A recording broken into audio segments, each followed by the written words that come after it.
The term Elizabethan literature refers to the English literature produced during the regime of Queen Elizabeth I, 1558 to 1603. The Elizabethan era saw a great flourishing of literature, especially in the field of drama. The Italian Renaissance had rediscovered the ancient Greek and Roman theater, and this was instrumental in the development of the new drama, which was the beginning to evolve apart from the old mystery and miracle plays of the Middle Ages.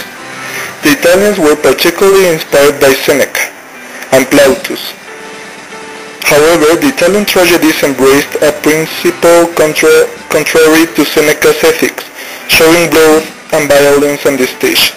In Seneca's plays, such scenes were only acted by the characters, but the English playwrights were intrigued by the Italian model.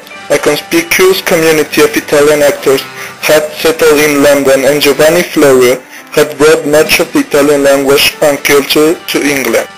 Following earlier Elizabethan plays such as Gordebuck by Sackville and Norton, and the Spanish tragedy by Keith, that was to provide much material for Hamlet of William Shakespeare, stands out in this period as a poet and playwright as yet unsurpassed. Shakespeare was very gifted and incredibly versatile, and he surpassed professionals as Robert Greene, who mocked this shack scene of low origins. Though most dramas met with great success, it is in his later years that he wrote what have been considered his greatest plays: Hamlet, Romeo and Juliet, Othello, King Lear, Macbeth, Antony and Cleopatra, and The Tempest, a tragic comedy that inscribes within the main drama a brilliant pageant to the new king. We shall talk about Hamlet by William Shakespeare to represent the Elizabethan literature. Shakespeare also popularized the English sonnet, which made significant changes to the pretext model. The sonnet was introduced into English by Thomas White in the early 16th century. Poems intended to be set to music as songs. I must be cruel only to be kind. Thus bad begins and worse remains behind. Hamlet, Scene 4. Other important figures in Elizabethan theatre include Christopher Marlowe, Tom Dekker, John Fletcher, and Francis Beaumont.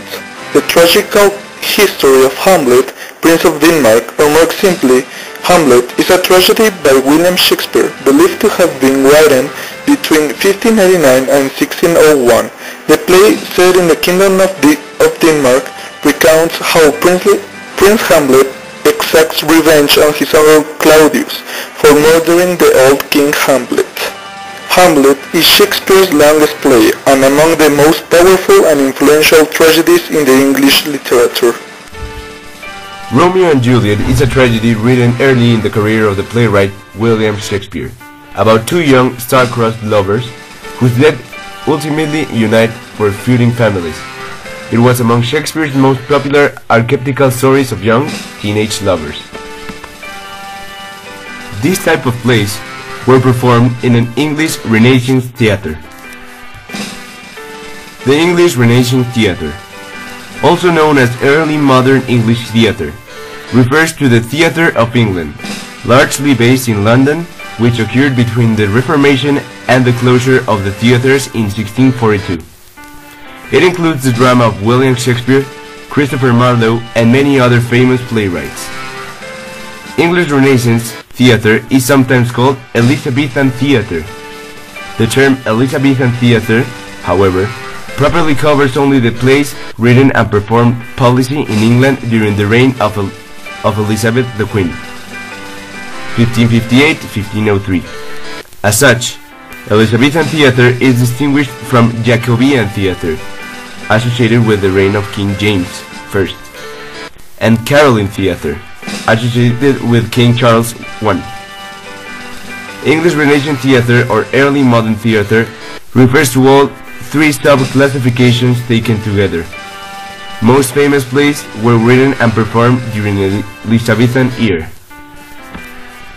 The establishment of large and profitable public theaters was an essential enabling factor in the success of English Renaissance drama.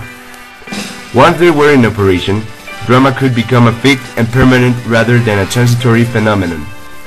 Their construction was prompted when the Mayor and Corporation of London first banned plays in 1572 as a measure against the plague, and then formally expelled all players from the city in 1575. This prompted the construction of permanent playhouses outside the jurisdiction of London, in the liberties of Holywell, in the Shoreditch, and later the Clink, at the Newington Butts, near the establishment of entertainment district of St. George Fields in rural Surrey. The theatre was constructed in Shoreditch in 1576 by James Burbage, with his brother-in-law John Brain, and the Newington Butts Playhouse was set up, probably by Jerome Savage, sometime between 1575 and 1577. The theatre was rapidly followed by the nearby Curtain Theatre, the Rose, the Swan, the Globe, the Virgin, and the Red Bull.